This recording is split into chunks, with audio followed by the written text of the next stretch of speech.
we demonstrate attack and defense on Modbus TCP and HTTP protocols in an industrial control system network.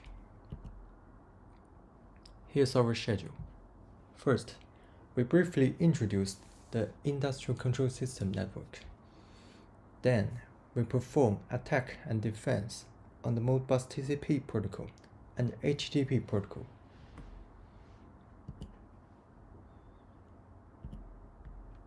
Here is a concept map of an industrial control system network. We have the OpenPLC red one. It is a programmable logic controller known as PLC. The green one, SCADA-LTS, is a human-machine interface known as HMI. The Kali Linux is a Linux distribution used to deploy some attack tools. The blue ones are all SDN components. The OpenV switch is OpenFlow compatible switch. The OS is an SDN controller. In practice, we use SCADA-LTS to monitor and control the OpenPLC, and we have Kali Linux to attack this connection. And we have SDN components to deploy countermeasures against the attack. We deploy the whole ICS network in the GS3 server. In this network, 4 zones are presented: the core zone, data center, DMZ, demilitarized zone, and outside. 2 firewalls separate these zones from each other. The firewall has a mechanism called security level, ranging from 0 to 100. 100 is most secure, 0 is the most untrusted. By default, all traffic originates from higher security level can access the lower security level. But traffic from lower security level cannot access the higher security level. It will be dropped by the firewall. We place the OpenPLC here and SCADA-LTS here. To make the SCADA-LTS connect to the OpenPLC, we need to deploy some access control lists in the firewall to allow the traffic from this direction. I will show you how the SCADA-LTS can control and monitor the OpenPLC. Here is the web interface of OpenPLC. And this one is the web interface of SCADA-LTS. We place this here and place this here. We can see that the converted temperature is monitored, displayed here. The set point 40 is here. The heater is in auto on mode. Let me change it to manual.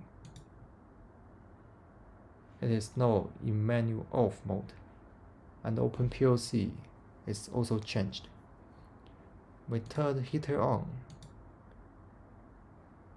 The OpenPLC is on.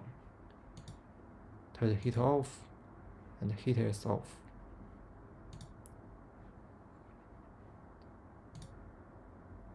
We can also set the point. Currently it's 40 degrees. We set it to 100.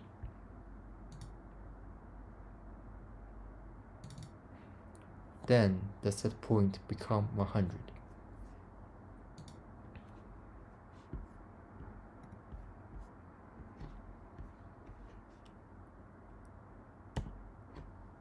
we have two Kali Linux to attack this interaction.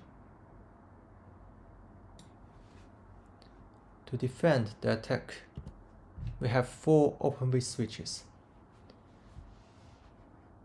The open vSwitch is deployed in the links so that all attack traffic will be inspected by the open vSwitch, and action can be made based on the inspection.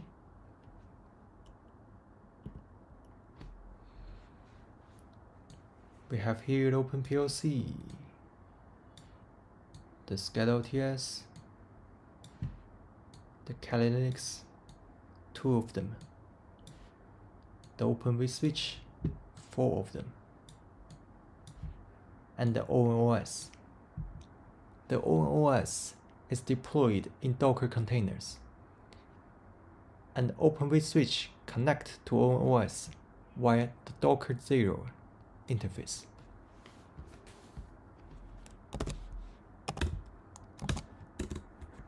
We show the Docker 0 interface via this command: docker network inspect bridge. We can see the bridge name is Docker 0. We have here the subnet. The submask length is 16 and gateway. Here are containers. We found our ONOS Docker container, and we have the IPv4 address.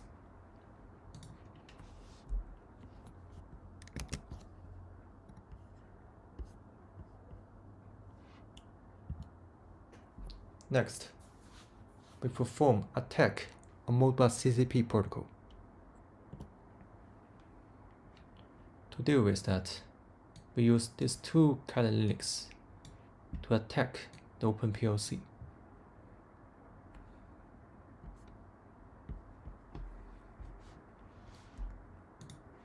Currently, the network is normal.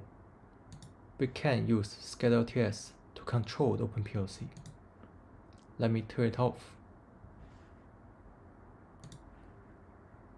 Then we try to use Kali Linux to attack OpenPLC. This attack is a kind of injection attack. When it starts, the OpenPLC will be turned to manual on mode. It means that all the lights will turn green.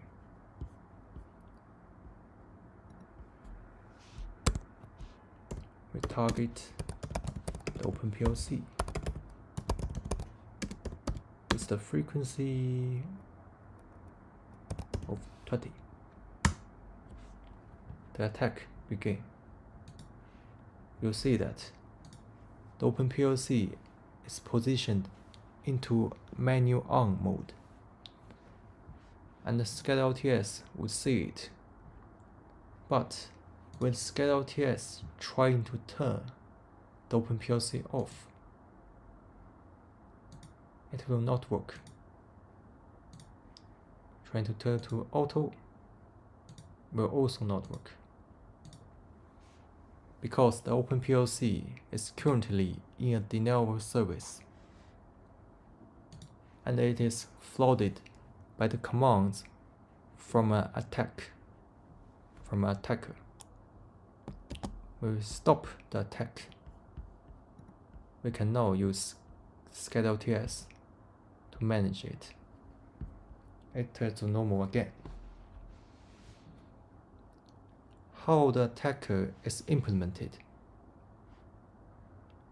We can see it by capture using the Wireshark.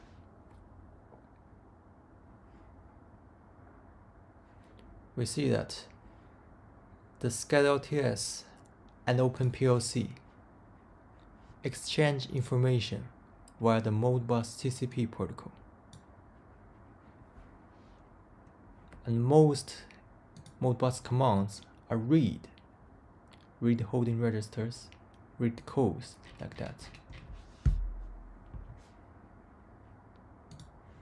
But when we want to change something, we want to control something, like to turn the heater on. It will then produce a write command. This is the write single register. We have here function code write single register, reference number 5, data 0001. This is to turn the heater on.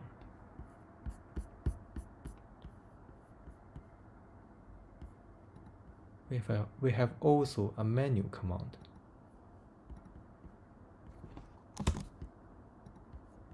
This is write single register with reference number 4 and data 0001.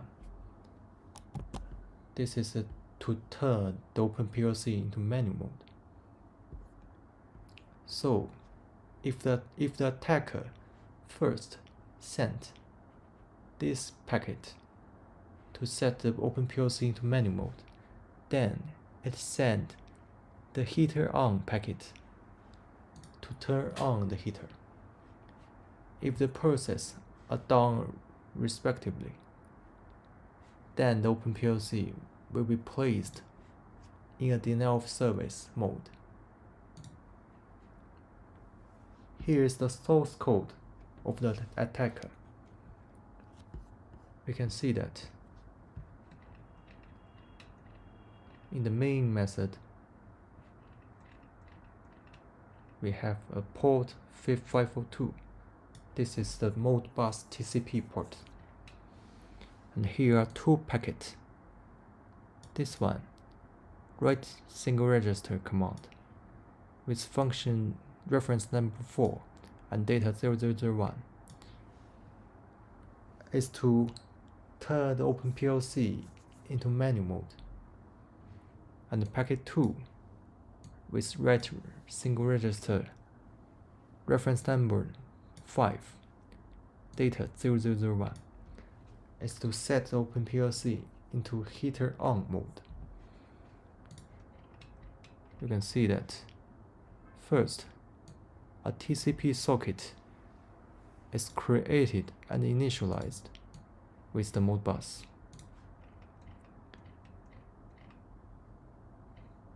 Then we go to send packet 1 and send packet 2. The sending are done respectively.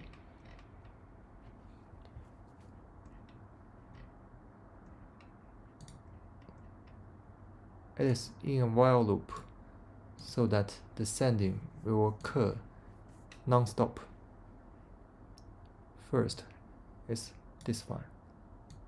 Next is this one. The packet are sent alternatively to cause the denial of service of the OpenPLC.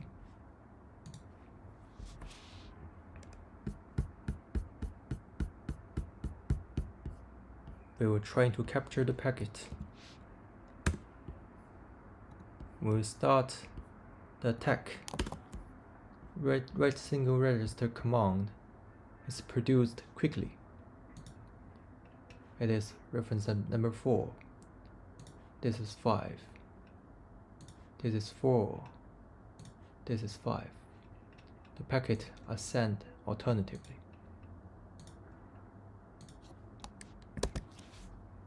In this way, OpenPLC is in denial of service and we cannot turn it off.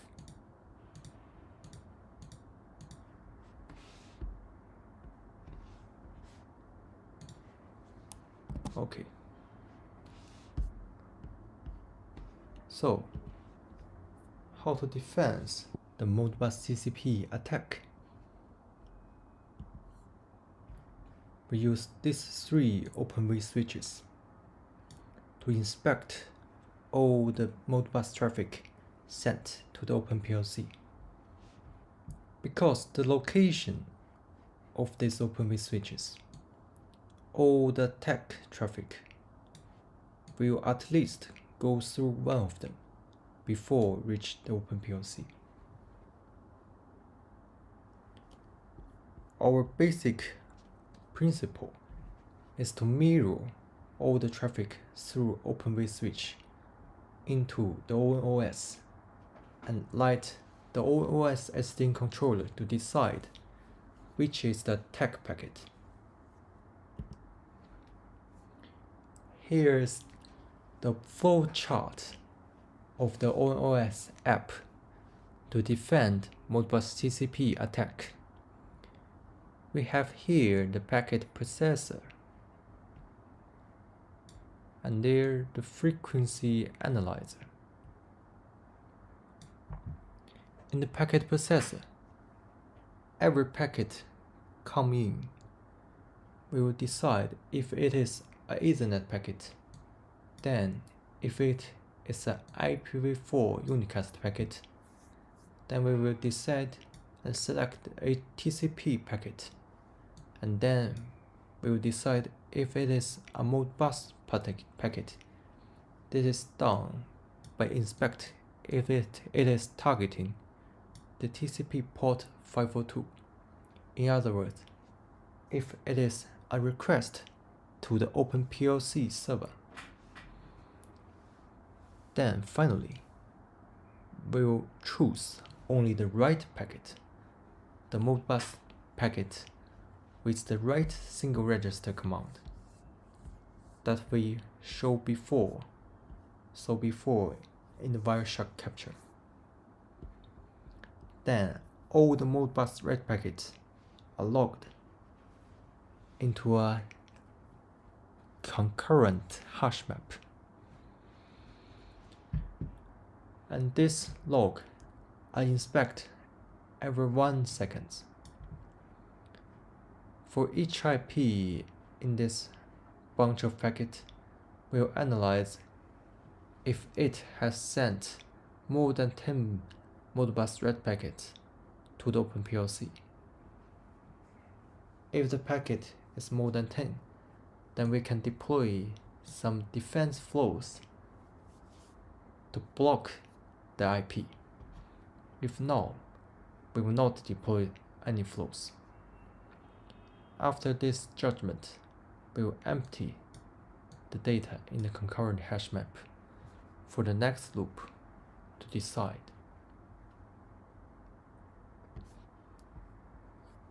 We will look at it in detail. This is the source code.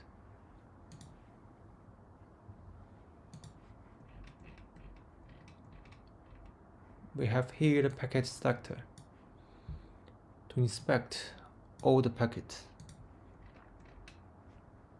We decide if it is the Ethernet packet, then if it is IPv4 unicast, then a TCP,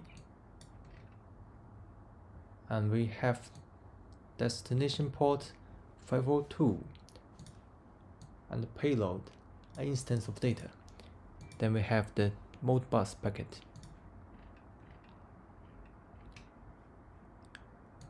And we choose to log the IPv4 address, the source IPv4 of the Modbus write packet.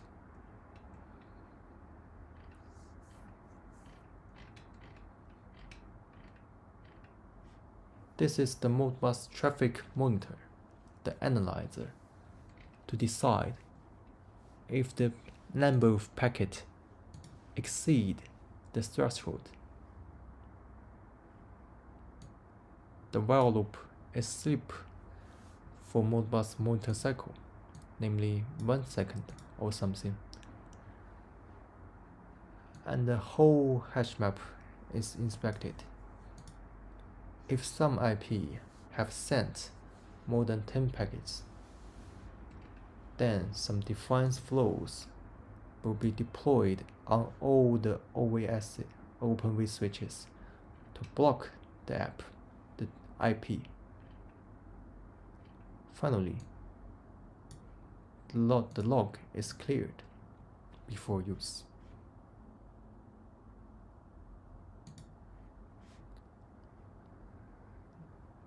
let us see the effect of this countermeasure.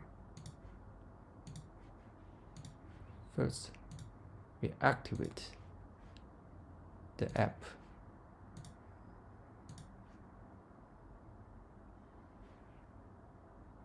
To see if the app is really activated, we should inspect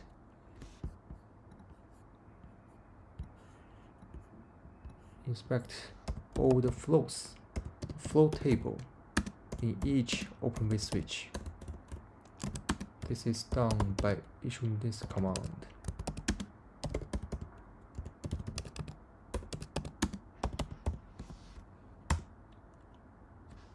Okay. The flow entry is correct.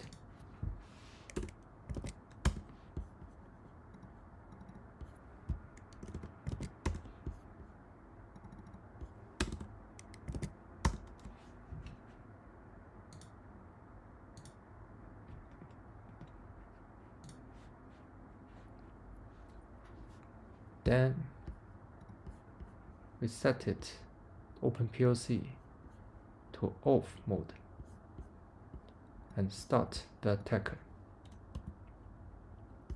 We choose a frequency that is larger than the threshold so that the countermeasure will definitely work.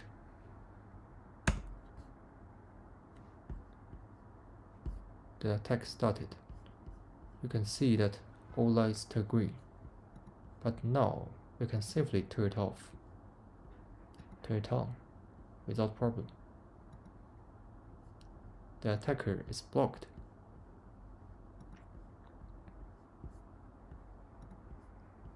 We can see that the log in the attacker is all sent without the receive. You can see that there's no response because the attack packets sent was dropped by the OVS. We have here the drop packet.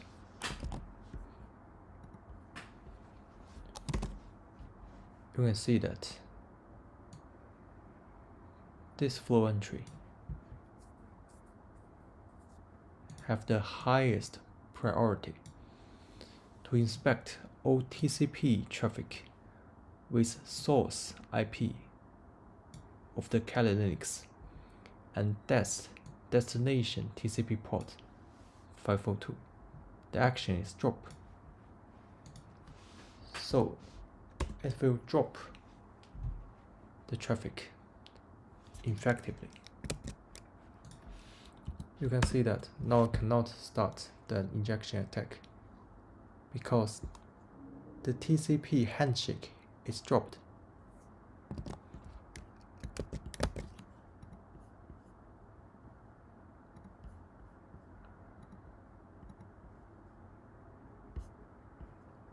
This is for the Modbus TCP countermeasure.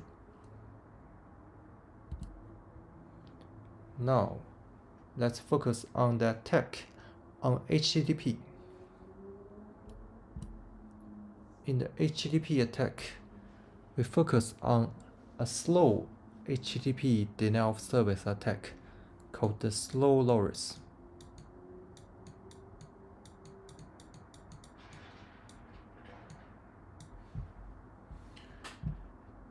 We use this one, Kali Linux, to directly attack this SCADA-LTS to attack its web interface.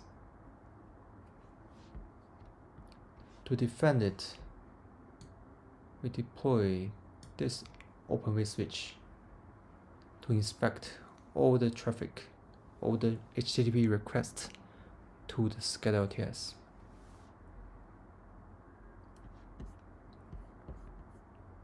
What is a slow loris attack? From the source code, we see that this is the main function. First, we have the victim's IP address and the number of all connections. The slow loris attack is done by establishing as much connections as possible and periodically send keep alive requests to these connections to keep these connections alive. In this way, a server is suffered from millions of alive connections and its CPU is overheated. In this way, it is cause a denial of service. You see that first we create as much connections as possible. We init the socket and log the list of socket. Then we enter a while loop to do the iteration. This is to send keep alive request to these alive connections to make it keep alive. We inspect the slow loris iteration method to find more clues. Here, after some period, it will send keep alive headers to make these connections alive. From the list of sockets, it will send a header.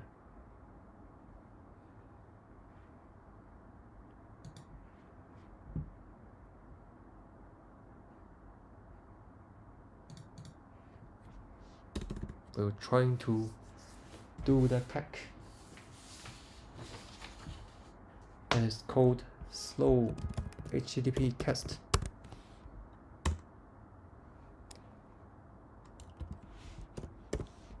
We have the help here. We use this one, default modes, to send slow headers. The values we should change is the number of connections, C, and the interval between each keep alive headers set, and the connections per second.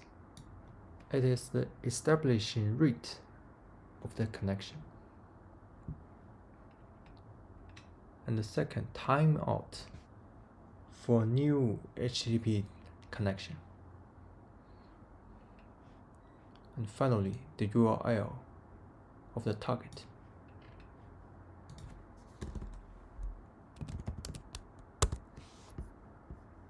Before start the attack, we should change the SD into normal mode.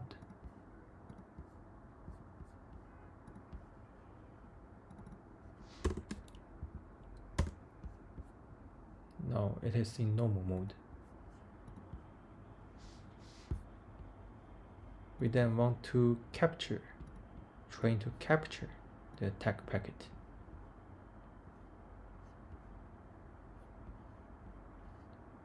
To make the capture feel cleaner, we will basically just stop the mode bus.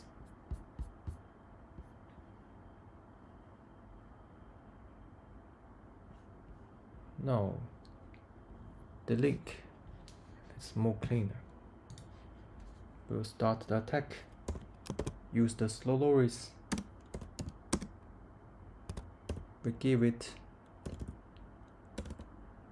100 connections with the minimum connection establishing rate, and we send keep alive headers every 10 seconds. We use 60 seconds as the server timeout. Our target is a HTTP connection.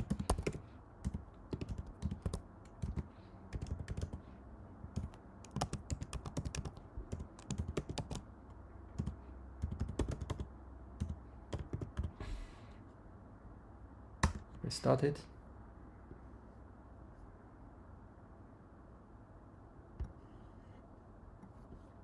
You can see that some connections is established while others are pitting. Now we have 50. Now we have 20.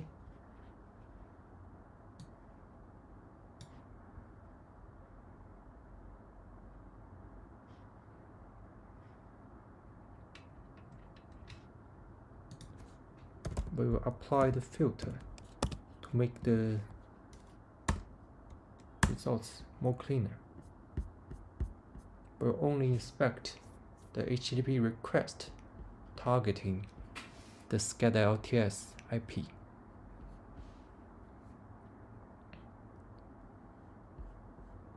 Here's a pattern to be identified. That is,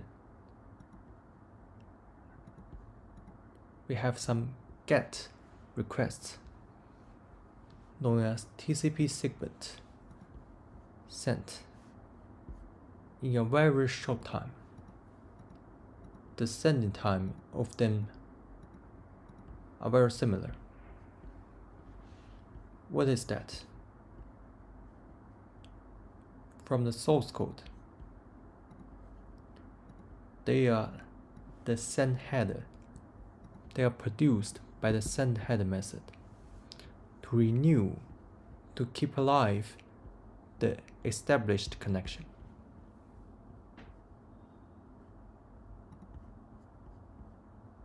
We decided to further inspect the timestamp value of these keep alive headers, and we found that the timestamp value of them are all the same.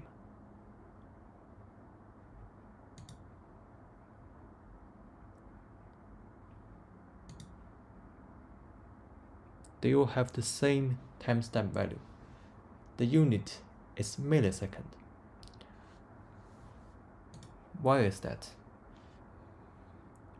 Because they are sent in a for loop without pause. Because the modern CPU are very powerful, so that the command in a for loop will be executed all within 1 millisecond.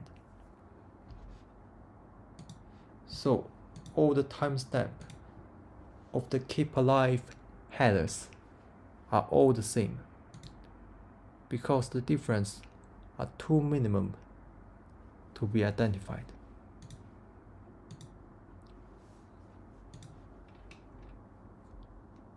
This provide an obvious characteristic of the slow loris attack. That is, a bunch of packets with the same timestamp value. You see that now it is 100 connected.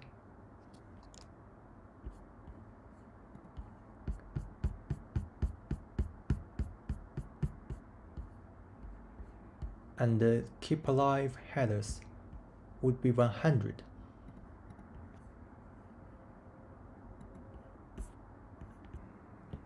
Now we focus on the defense on the slow loris attack.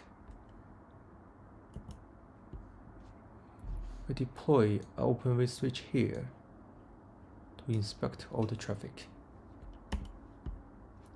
Based on our current observation, we inspect all the packets and found HTTP packet with the same timestamp. We will focus on the packet with same timestamp and log them.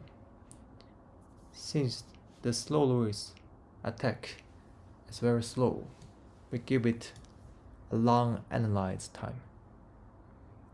For each IP address, if there are more than 5 packets with the identical timestamp in 1 cycle, Then we will deploy some flows to block this IP. And finally, in the end of each cycle, we will empty the log data. Let me show you in the source code. Also in the packet selector, we use the destination port 880. It is the port of SCADA LTS. This is to separate the HTTP request.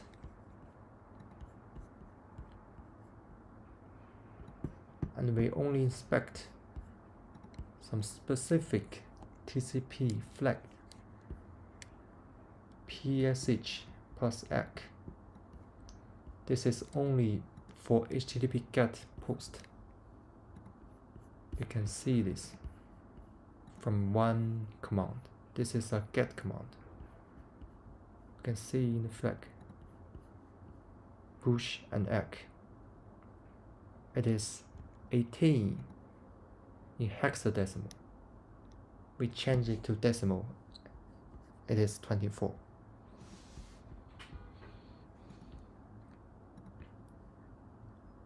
Given that, we will log this packet.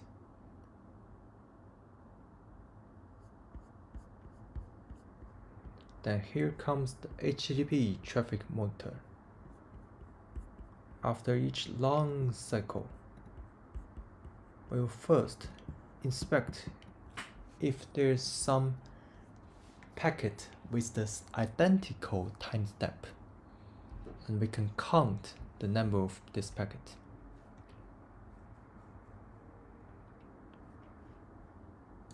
If the number of packet with the same timestamp exceeds the threshold, we'll deploy some defense flows targeting the IP address. And finally, we'll clean the log.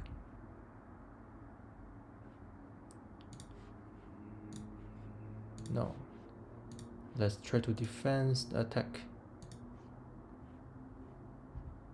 We start the guard application.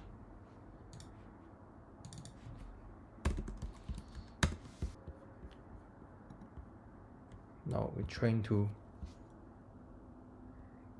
get the lower connection number so that the test will finish quickly. We have 10 connections.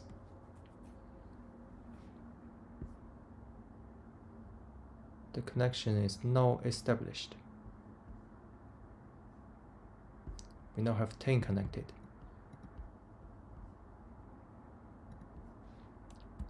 Let me see now. Yes, we have. We now have the defense flow that with highest priority targeted TCP packet with the source IP of Kali Linux, test TCP port of 880, actions drop.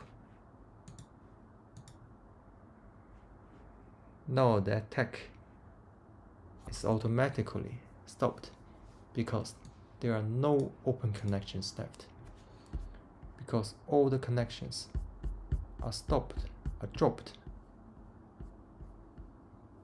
by the open vSwitch.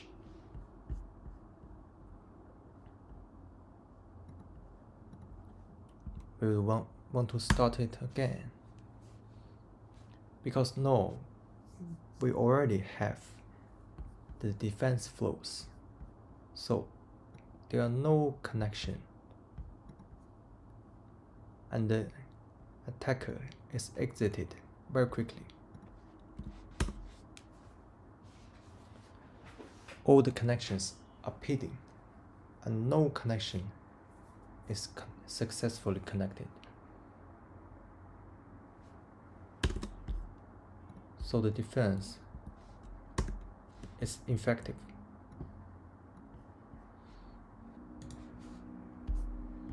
Here's the end of this video.